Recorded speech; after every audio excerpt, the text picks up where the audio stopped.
Hunt on for taxi driver accused of pushing girlfriend from moving car. The Manchester police are on the hunt for a 38-year-old taxi operator accused of the attempted murder of his 16-year-old girlfriend. The police say about 3 p.m. on Thursday, the girl, along with her 2 siblings, took the taxi of the man with whom she has been intimately involved.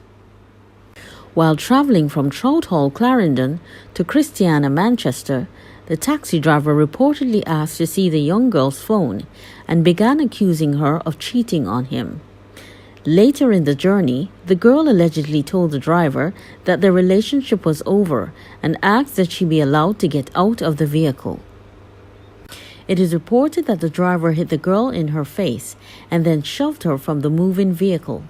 In an attempt to force him to stop the car, the girl's brother attacked him and squeezed his throat. The driver then stopped the vehicle and fled. The young girl, who sustained head injuries, was unconscious. She was rushed to the Percy Junior Hospital, where she remains in a stable but serious condition. Can someone tell me why a 16-year-old girl is allowed to be in a consensual relationship with a 38-year-old man who could easily be her father? Does anyone find this creepy? Why is the age of consent in Jamaica 16 years old? In many other countries, this would be considered as pedophilia. Please tell me what you think in the comment section. Sex workers shot in M0ving, man killed identified. The Barnard Street police have made a breakthrough into the identity of a man who was shot and killed in downtown Montego Bay on Wednesday night, October 7th. 2 commercial sex workers were also shot and seriously injured during the incident. The accused has been identified as 21-year-old Akeem Barrett, otherwise called Chino, of a Norwood address, also in Montego Bay.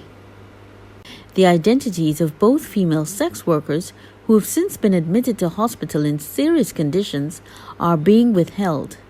Reports by the police are that shortly after 8 p.m., Barrett was walking along the roadway in the vicinity of Strand Street and Love Lane in downtown Montego Bay when he was approached by a lone gunman. The gunman brandished a handgun and chased Barrett along the roadway and opened fire, hitting him multiple times. Both prostitutes who were standing in the vicinity were also shot and injured as the gunman opened fire on Barrett. The police were summoned, and upon arrival, all 3 victims were rushed to the Cornwall Regional Hospital, where Barrett was pronounced dead and both females admitted. Man charged for murder in Trelawney. A man has been charged for the murder of 48-year-old Ainsworth Fairclough taxi operator of Freeman's Hall in Trelawney on Wednesday, October 7th. Charged for murder is 55-year-old Douglas Dyer, farmer of Freeman's Hall in the parish. Reports from the Falmouth police are that about 12:30 p.m., Fairclough and Dyer had an argument which developed into a brawl. A knife was brought into play and used to stab Fairclough in the chest. He was taken to hospital, where he was pronounced dead.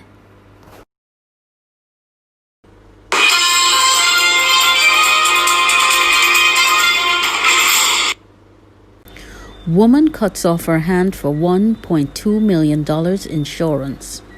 The district court in Ljubljana said Julia Adelsik agreed with her boyfriend to have her left hand severed above the wrist at their home in the capital early in 2019. She was found guilty of attempted insurance fraud. About a year earlier, she signed contracts with 5 different insurance companies, the court said. The woman stood to collect more than €1 million, about half paid immediately and the rest in regular monthly payments. Her boyfriend was sentenced to 3 years in prison, while his father received a 1-year suspended sentence. The pair had taken her to the hospital, saying she had injured herself while sawing branches. Authorities said they left the severed hand behind rather than bringing it to the hospital to ensure the disability was permanent, but police recovered it and it was reattached. Prosecutors said that days before the incident, Adelsik's partner searched for information on the internet about how artificial hands work. They claim that this was another proof that it was done deliberately. During the trial, the woman claimed innocence, saying she would never have cut off her hand deliberately. "No one wants to be crippled," she told the court. "My youth has been destroyed. I lost my hand at the age of 20. Only I know how it happened." The trial has attracted lots of public and media attention in the small Alpine state. "We believe the sentences are fair and appropriate and will serve their purpose," Judge Marjeta Dvornik said.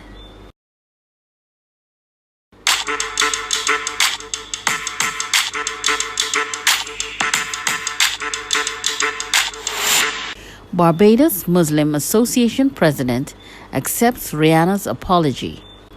The Barbados Muslim Association said it accepts Rihanna's apology and forgives her for the inappropriate use of the religion's holy text during a recent lingerie show. The Grammy Award-winning Bayesian singer Robin Rihanna Fenty issued a hasty public apology to her 87.6 million fans on Instagram after being called out by Muslims worldwide for using a track that contained words from the Hadith during her latest Fenty X Savage lingerie show. The Hadith contains a series of sayings or tradition of Islam's founder and prophet Muhammad. Despite her apology, some Muslims have said that the action was unforgivable in their eyes. Some even said that had Rihanna used texts from the Gospel in the Bible, people would better understand their outrage and not try to sweep it aside as Muslims being overly sensitive. Speaking to Loop News in the wake of the controversy, President of the Barbados Muslim Association, Dr. Abul Mohammed, said, "Religious text is considered sacred, and its inappropriate use or abuse is desecration." He added, "In Islam, the condition for forgiveness are expressing remorse and regret over an action, resolving not to repeat the mistake again." Therefore, he insisted if Rihanna acknowledged that it was an error and apologized, especially stating that it was an advertent error, then I think the issue ends there. He said that this can be seen as a teachable moment. "I encourage others to read and learn about the simplicity of Islam and ease with which God forgives." Serrani drops new music featuring Agent Sasco and Bounty Killer. Dancehall artist and producer Serrani has released Conspiracy Theory, his latest single, which features Bounty Killer and Agent Sasco. Describing the effort, Serrani explains that the Conspiracy Theory song is all about the possible ways one can look at what's going on in the secret world today, which he terms the real truth as opposed to what we're being told. While expressing his excitement in having Bounty Killer and Sasco on the single, Serrani noted that he's worked with them in the past and that they both fit perfectly in delivering his points across. Following the single's release, the No Games hitmaker has been recording, writing, and producing a live track album with his band. The project is set for release on Monday, November 30th.